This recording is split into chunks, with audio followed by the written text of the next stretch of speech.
Menguak ciri-ciri Satria Beningit, ramalan Jebaya, tanda-tanda kemunculan Satria Beningit. Tidak ada yang mengetahuinya secara pasti. Menurut ramalan Jebaya yang tertulis di buku Jangka Jebaya, Satria Beningit memiliki ciri-ciri tertentu. Ciri itu disebutkan ada dewa, tampil berbadan manusia, berparah seperti Batara Kresna, berwatak seperti Baladewa, dan bersenjata Trisula Weda. Satria Beningit berwujud seperti manusia biasa, tetapi sejatinya ia adalah dewa.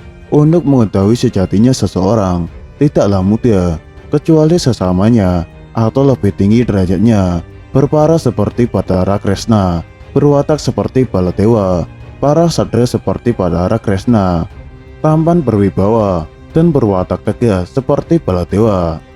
Bersenjatakan Trisula Weda. Untuk kalimat yang satu ini dimaknai secara tersirat, karena satria yang dipingit tidak membawa Trisula kemana-mana.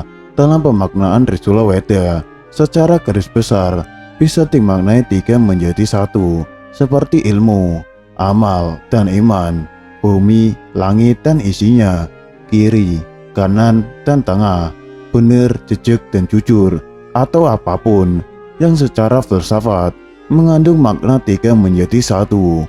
Hal ini sesuai dengan derajat dewa, sehingga berkelakuan mulia, sakti mandraguna tanpa aji-aji.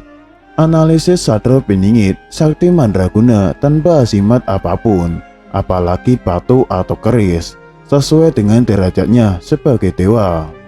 Pandai meramal seperti dewa, dapat mengetahui lahirnya kakek, buyut, dan canggah seseorang, seolah-olah ia lahir di waktu yang sama. Tidak bisa ditipu karena dapat membaca isi hati, bijak, cermat, sakti, mengerti sebelum sesuatu terjadi, mengetahui leluhur seseorang, memahami putaran roda zaman Jawa, mengerti garis hidup setiap umat, dan tidak khawatir tertelan zaman. Seperti disebutkan sebelumnya, ia adalah dewa, sehingga sudah pasti bisa meramal atau membaca, karena mampu membaca isi hati atau pikiran seseorang. Satria Beningit tidak akan tertipu, tetapi mungkin dalam hal menjaga beningitnya, ia pura-pura tertipu, bijak, cermat, dan sakti, sesuai dengan derajatnya yang dewa tersebut. Kalimat ini juga bisa sebagai acuan untuk mengetahui wujud lahiriah Satria Beningit dari sisi perbintangan. Sang Satrio memahami filsafat sebab akibat. Secara sederhana, hukum sebab akibat itu digambarkan sebagai jika kita berbuat baik akan mendapatkan kebaikan. Begitu pula sebaliknya, sesuai dengan namanya, Beningit, ia tidak akan sibuk memperkenalkan diri sebagai Satria Beningit. Sebab, carilah satria itu yatim piatu, tak bersanak saudara, sudah lulus Weda Jawa, hanya perpedoman Trisula. Ujung Trisulanya sangat tajam, membawa maut atau utang nyawa. Yang tengah pandang berbuat merugikan orang lain, yang kiri dan kanan menolak pencurian dan kejahatan. Secara lahiriah, pastilah satria memiliki sebab, sehingga ada akibat, memiliki saudara dan orang tua. Berarti, kalimat ini diartikan secara tersirat, sesuai dengan derajatnya para dewa, dan mengarahkan pada kelakuannya yang tidak membeda-bedakan mana kakak, adik, atau bukan. Dengan kata lain, Satria Beningit tidak akan KKN dan selalu berbuat adil. Ujung Trisulanya tajam membawa maut atau utang nyawa. Yang tengah pandang berbuat merugikan orang lain, yang kiri dan kanan menolak pencurian dan kejahatan. Trisula ini merupakan kelakuan atau perbuatan dari satria itu sendiri. Senang menggoda dan minta secara nista. Senang menggoda bisa diartikan genit atau suka bercanda, sedangkan kalimat minta secara nista adalah bagian dari candaan ataupun godaannya. Diterangkan dengan jelas, bayang-bayang menjadi terang benderang. Dengan kemampuannya, segala sesuatu yang bayang-bayang atau tidak jelas atau tersamar atau tersembunyi akan menjadi terang. Sesuai dengan zaman sekarang ini, banyak sejarah dihapus atau dicelewengkan atau dibelokkan, sehingga kita kehilangan jati diri. Sepertinya hanya Satria Beningit yang mampu meluruskan sejarah kita. Hanya satu ini yang dapat memberi petunjuk tentang arti dan makna ramalan saya.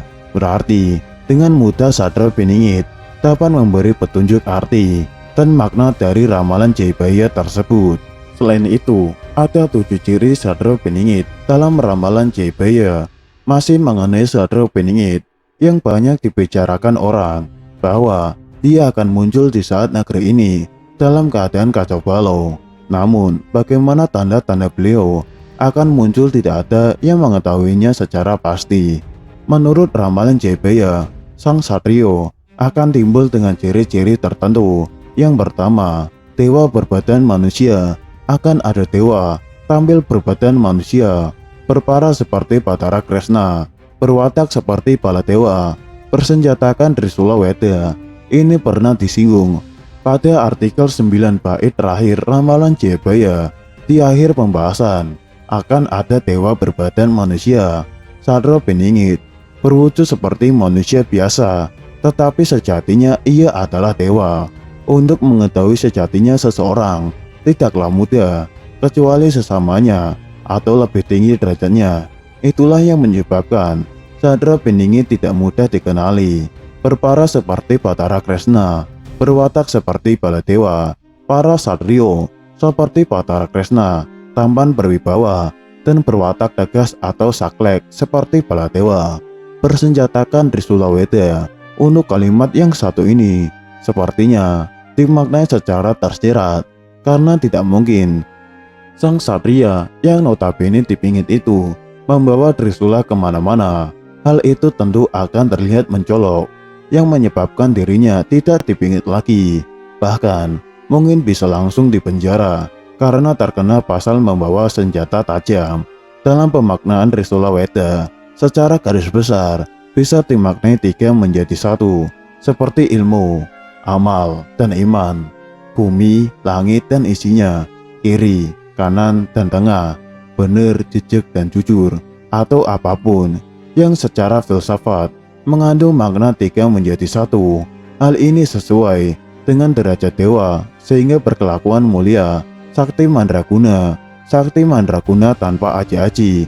Satrio Piningit Sakti Mandraguna tanpa hasimat apapun, apalagi batu, keris, dan tetek bengek lainnya, sesuai dengan derajatnya sebagai dewa.